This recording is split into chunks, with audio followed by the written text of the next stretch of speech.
Hi, good morning, good afternoon. My name is Ankur Rawat. I'm the Director for Products and Solutions with Newgen, and we'll talk about the topic decoding branchless banking. This is a 45 minutes session with 30 minutes or so for the session. And if there are any questions, we'll keep the last 10 minutes for those questions. I'll be happy to answer those. So we're talking about decoding branchless banking today, and these are the topics that I plan to cover.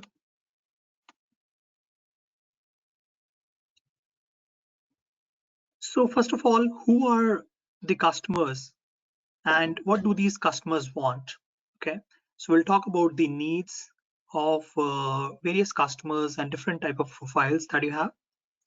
How can we decode the branchless banking? What should the institutions do? And how can Newgen help these institutions in making that dream come true of a branchless banking or less branches banking, so to say? So we talk about different profile of customers, and this is not with respect to the age group, but just with the different type of profiles who are typically engaged in the banking services as a customer.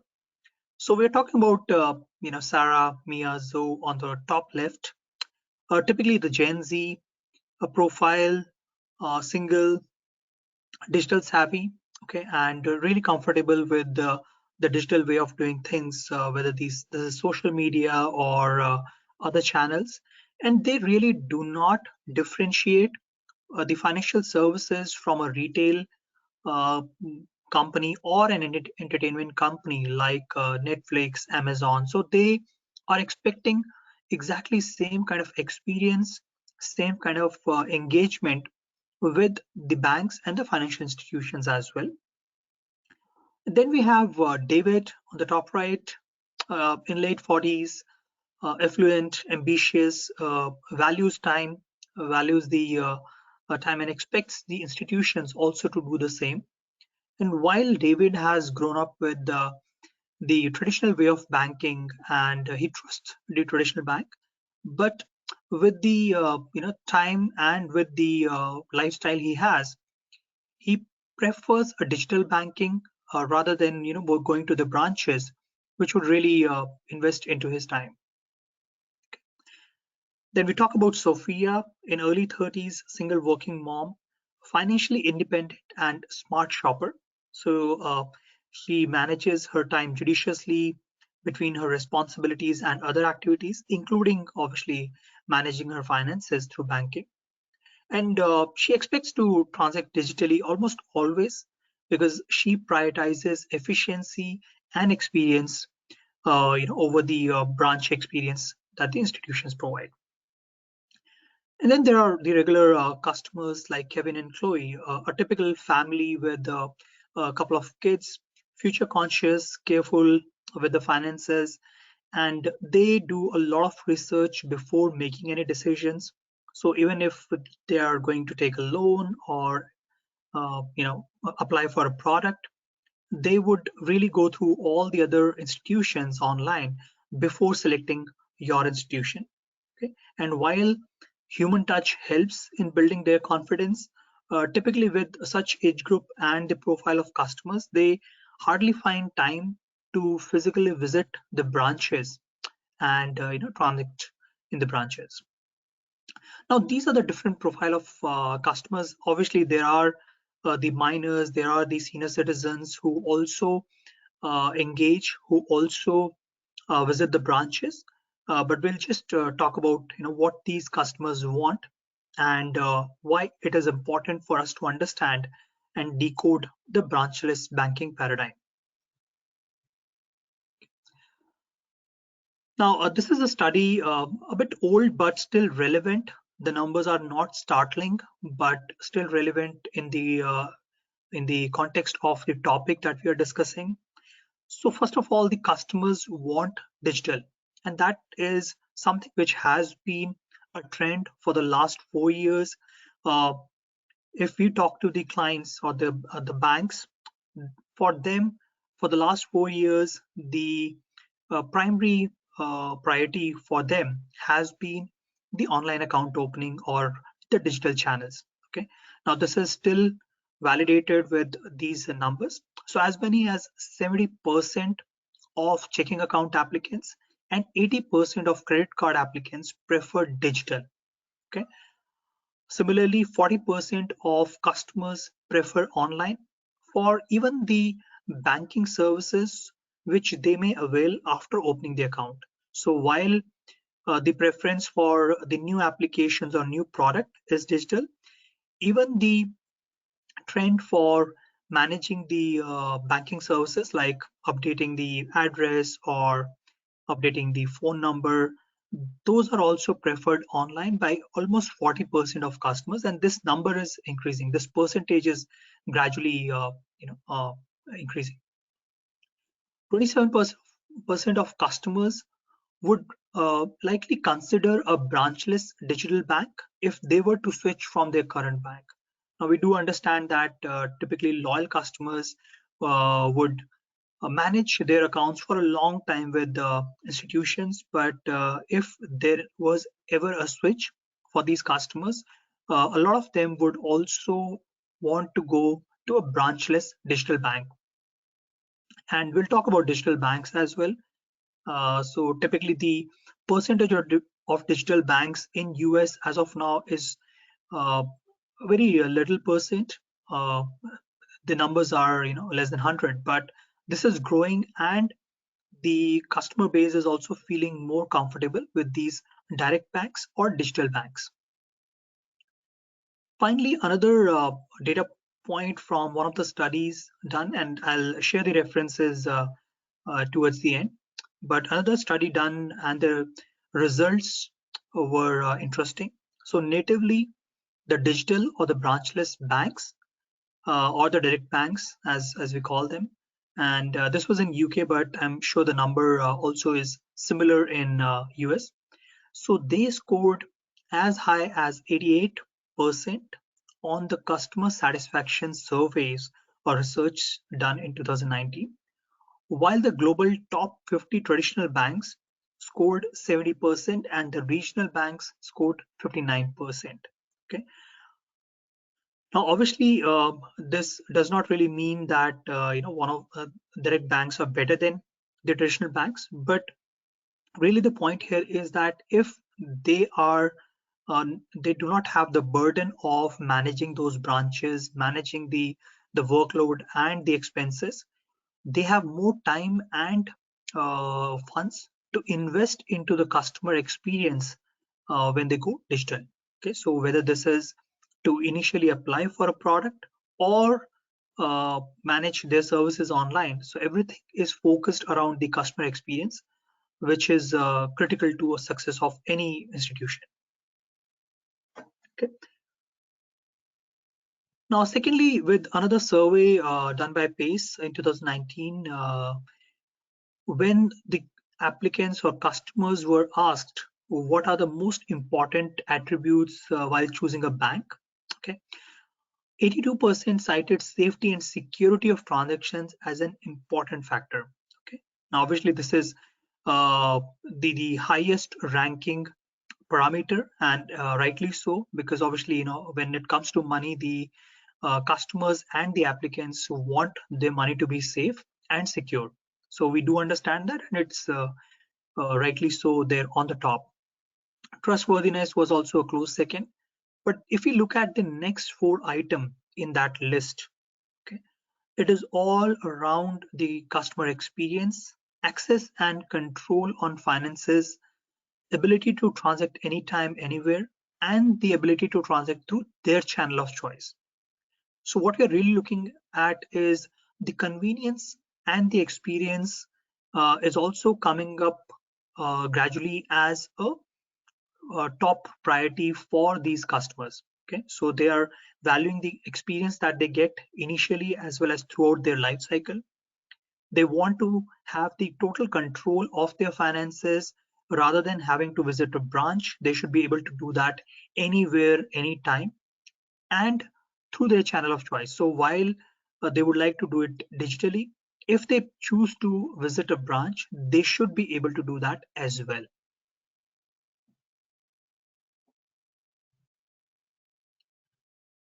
Now, another factor for the customers and what they want has been really driven by the pandemic that we are going through, and hopefully it's over soon. But what the pandemic really highlighted was that your business or the institution needs digital sustainability amidst the uncertainty of the scenarios, whether this is COVID-19 or any other situation, whether it is a recession or any other situation. It has to be, your institution has to be digitally ready to sustain that change. Okay. Now, the ongoing pandemic really forced a lot of institutions and everyone in the country as a whole to be in the lockdown mode, not able to transact the way they were doing earlier, whether it was banks or even the small businesses. They were not able to do the business on a regular basis, and that forced all the businesses, whether banks and others, to turn to digital ways of providing services. Okay, so we did see a lot of institutions going online, going to the online channels to accept the applications, to manage their transactions, and a lot of institutions who had not really paid attention to the digital wave earlier really were in a fix wherein they had to uh, onboard or implement their solutions in days. Okay, I would like to talk about an example here, which we were close, which we were part of as Newgen. So the government, U.S. government, under the CARES Act, introduced Paycheck Protection program, and this was a huge hit, and rightly so, because it was aimed at helping the small businesses to manage their employment, their staff, continue paying them, and these were forgivable loans. So if these were used, the funds were used for the right purpose of paying off the rent as well as the salaries, they were forgiven. Okay. Now, this program was a success with thousands of lenders, around 5,600 or so, providing loans. So, for 4.9 million loans were booked, and around $596 billion were dispersed. And still, this journey is continuing with the third wave of funding, which has come in January. Now, the point I want to make here is that uh, such a humongous volume of loans were booked, and these were booked during the pandemic. So what it really meant was that a lot of institutions were either managing this with a lot of difficulty with the paper documentation, paper application, or the banks had a great digital channel to accept and process these applications online. Okay, and we do have an answer to that. So a lot of these institutions utilized one or the other software, including Newgen software, to accept the applications online, to track the applications online, to process the applications by the lenders, while they were sitting at their home in a secured, in a secured manner. Now, this was all possible because these institutions were either having a digital sustainability, or these institutions were able to have somebody like Newgen who helped them in maintaining those digital channels during this time. Okay. So with all these requests or demands or wants from customers, what is the banking in future looking like? Okay, so if you fast forward to 2025, as per one of the recent study done by Accenture, it is estimated that almost 30% or fewer traditional banks would be there. Okay, 20% new experience stores will be opened. 70% fewer tellers would be there. 50% of staff in new relationship roles would be there, and 30% of less floor space would be there in all the financial institutions across the US. Now, this data is obviously hinting towards not a branchless banking, but lesser number of branches in the banking in future.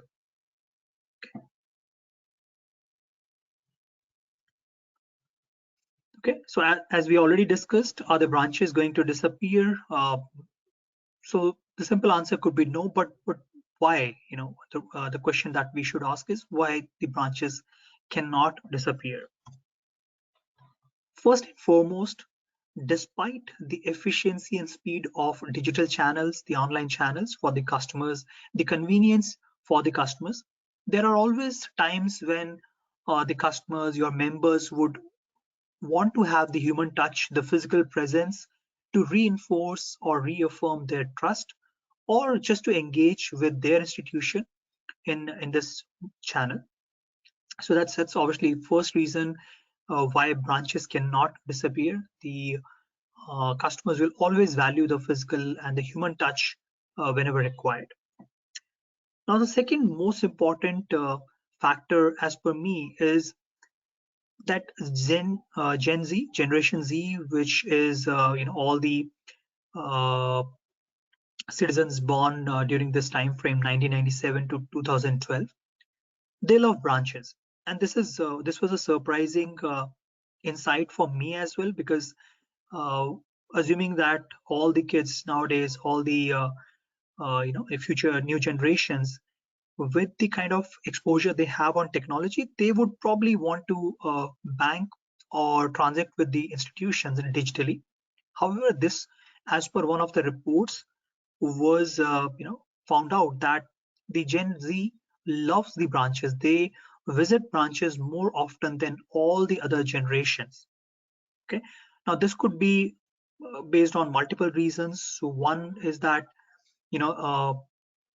they're very off the the digital channels. They want to really have that experience of engagement. They love the bank cafes that a lot of institutions have opened up. So really it means a great experience to them visiting the branches and feeling that experience. Now, why is this important? This is important because Gen Z now represents approximately 40% of nation's consumer purchasing power. It controls 45 billion in annual spending, and they are the ones where the oldest Gen Z customer is nearing 24, which is really the peak when they start exploring the banking relationships and then continue to be a customer for lifelong. Now, if we are not, as a financial institution, if you are not tapping into this market, then really, it's a matter of concern. So what I'm trying to say here is that while the digital is the channel to go, the branches may not disappear, because the next coming wave of Gen Z customers, they love branches. Okay, and as you can see here, the overall Gen Z and the future generations do control a good amount of annual spending purchasing power. So the answer to this question is no. The branches are not going to disappear, but it will really change the overall paradigm of the percentage of the branch-based engagement versus digital engagements. So what should the financial institutions do? Okay. Now these are the three major points that we would like to highlight. Okay, and I'll talk in detail about all of these. Now, the first thing that the institution should do, which is maybe not a very difficult thing to assume and understand, but move the transactions to a fast and responsive digital channel. Okay, so that's first. Then develop experience centers focused on engagement with the customers. And the third is obsess, and the word has been rightly used here, obsess over the customer journey in a branchless paradigm. So we'll talk about all of these one by one. So moving the transactions to fast and responsive digital channels, institutions should really segregate the transactional touch points and engagement touch points. You can really think of this as a transactional wherein as a customer, as a bank customer, you really want to just get the things done. You do not really look forward for any advice, any engagement, or additional discussions with the institution or any additional communications. So you just want to get the things done. For example, if I have to update my email address or phone number, I don't really want to talk to a bank rep. I don't want to visit a branch. I just want that thing to be done as quickly as possible. Okay. On the other hand side, the engagement touch points are those where while we want the things to get done, we also want some kind of either guidance or more information from the institution. A quick example is if I'm going for a MMA or a CD, or if I want to go for a high value loan, the small business customers who are looking for financing for their long term goals, all of such engagement touch points warrant a longer discussion, a consultative approach from the institution. So what I'm trying to say here is that create that segregation amongst all of the transactions that you have, and then segregate those as transactional touch points and engagement touch points. All the transactional touch points can be really moved to a digital channel. Okay, whether this is through your online banking, or if you're looking at the new account opening, it can also be done through online channels, or scheduling a meeting, all of those. And the engagement touch points, so while you should provide the option to the customers to initiate those engagement touch points digitally, you should always have the availability for similar services in the branches. And that is where the customers will really value that option and choice of channel that they can select if they have to visit branch for some guidance or discussion on MMA, investment accounts, or any other additional cross-selling that you have to offer. Okay. Now, secondly, we would recommend that the institution should centers focused on engagement. Okay, and when we talk about experience centers, we want to really redefine the engagement experience for the customers. So when they connect with the banks and the financial institutions, whether this is through the call center, if it is through branch or digital channels, it should really be an experience for them. Okay, so we should focus on the digital experience channels wherein we want to provide the greatest of the experience if they are looking for the new accounts, if they are looking to manage their existing accounts. Now, when they are opening, the customers are opening an account or they are applying for an account, a better experience would be to really automate the ID verification where they don't really have to upload any documentation, they don't have to call someone, they don't have to visit the branch for the ID verification. So if we are able to eliminate that and automate the ID verification, providing a great experience to the banking customers, it'll be a great win. Secondly, if they are doing a transaction digitally and if they are stuck somewhere, instead of visiting the branch, if there are options for the customers to co-browse, or for the call center customers, agents, or the bank employees to co-browse with the customer and then help them, guide them to finish what they have started, it's a great win again for the institution and a great experience for the customers. Video conferencing, people really comfortable with face-to-face chats or discussions. The video conferencing capabilities are great for them. they're able to handle any questions, clarifications, and also reaffirm that trust and confidence uh, within the customers. Okay, again, chat is another example which helps creating a great digital experience center. When we talk about branch experience center, again with a lot of focus on digital, the other the remaining focus should go to branch experience, wherein instead of just the traditional branches, you can focus on creating that as a cafe, a place where the customers can open up and discuss with you with their long-term goals and why they really need the products that they're looking for. Okay, having kiosks or tablet based transactions, so while they are sitting waiting for their turn with the branch rep, they should be able to connect on kiosks, tablets, maybe share the interest and even start their application or even start their transactions through those channels within the branch.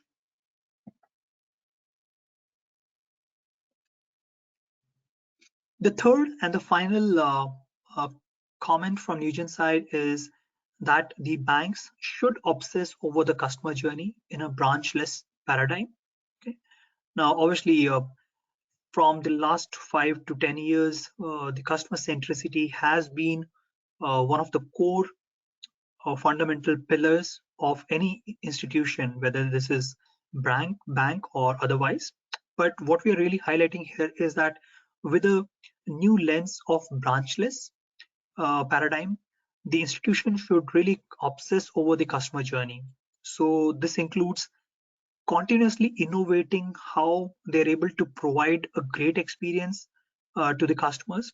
Okay, right from we have seen the growth of the innovation and the new age technologies that are coming up. So right from the online digital channels, which were a thing, in last 10 years back, to a video KYC that has recently come up, a couple of years back, to a paperless ID verification, and so on. So this innovation will continue.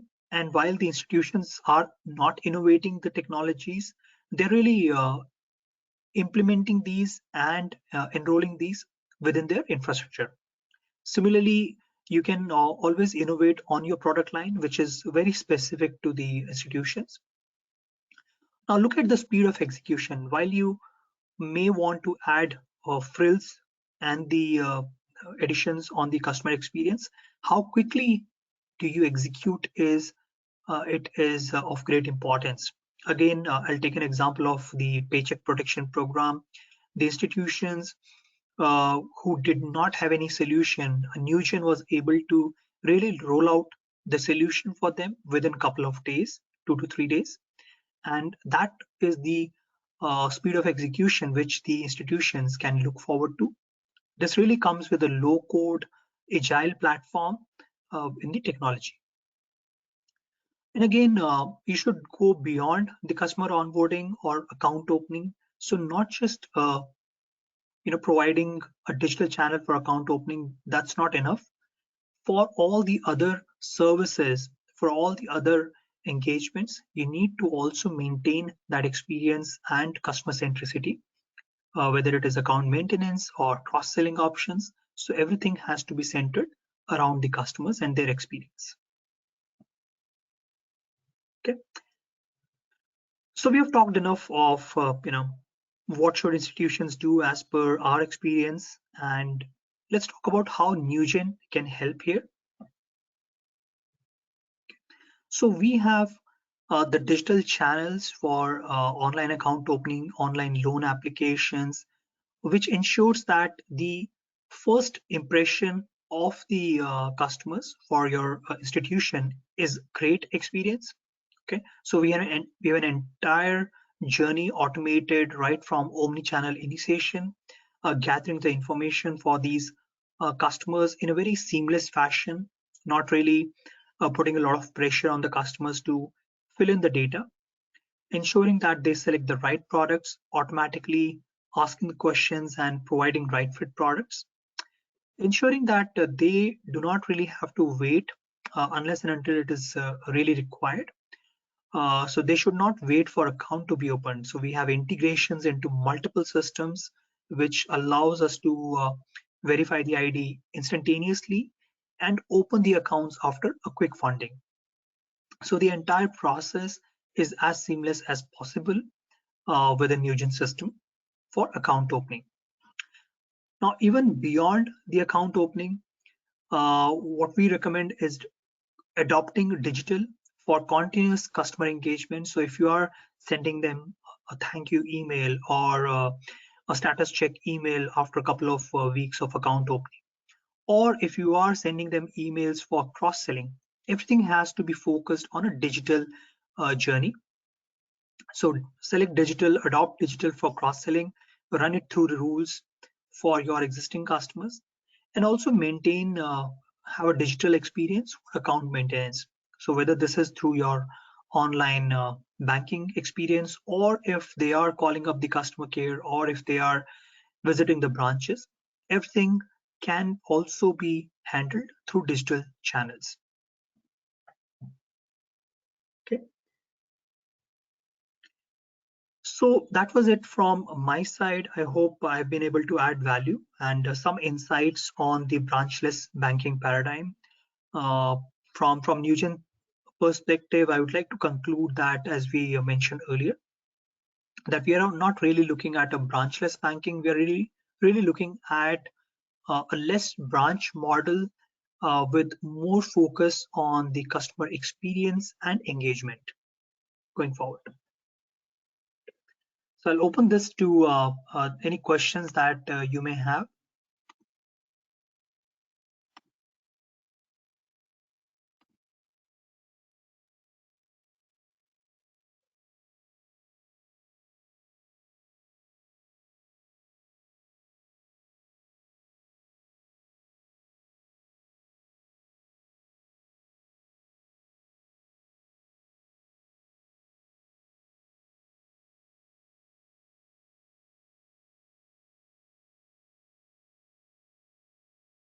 Okay, so I have a question.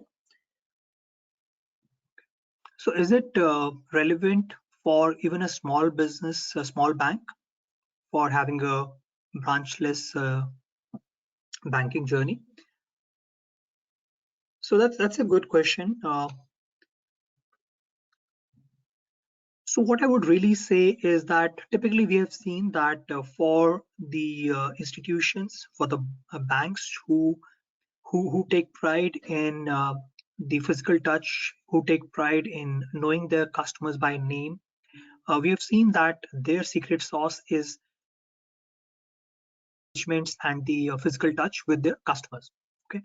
Now we are not saying that for these institutions also there has to be a a branchless mandate, but all we are saying is that while these customers will stick with you for a lifetime, there is another generation of customers coming up, and the way to engage those customers, Gen Z and Gen X, all of Gen Z and millennials.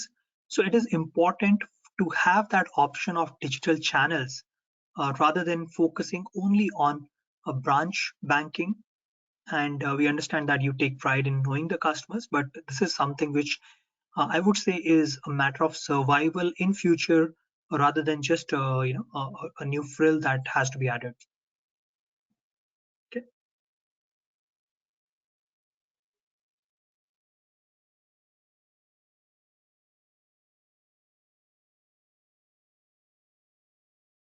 So another question.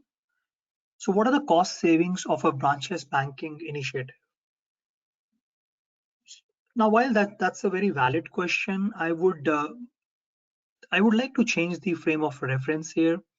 The idea behind branchless paradigm or branchless initiative is not really driven by cost, but it should be driven by customer engagement.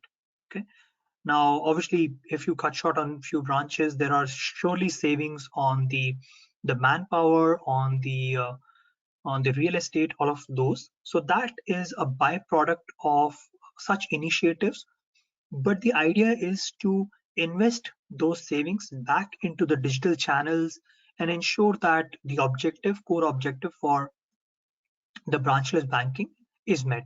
So while there are surely cost savings on the manpower, on the real estate, on the overall efficiency as well, but again, I'd like to highlight that the main objective is the customer experience.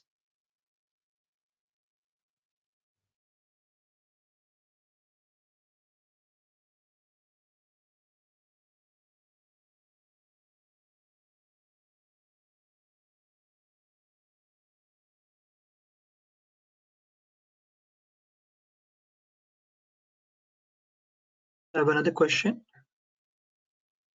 How quickly do you implement the account opening solution? Yes. So that's one of our main offering as of now. We're getting a lot of traction in this space, and the typical timeline for the implementation is around 4 to 5 months, depending on the scope of the project. Thank you.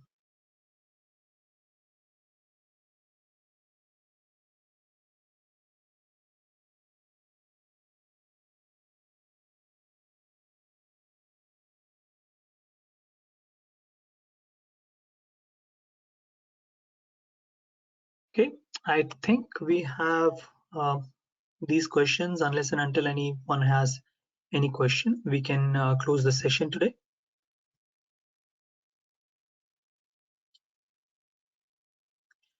Okay, so thank you everyone for joining in, and the recording for this session will also be available on our website. So if there is a need for any demonstration, please do get in touch with us, on our website.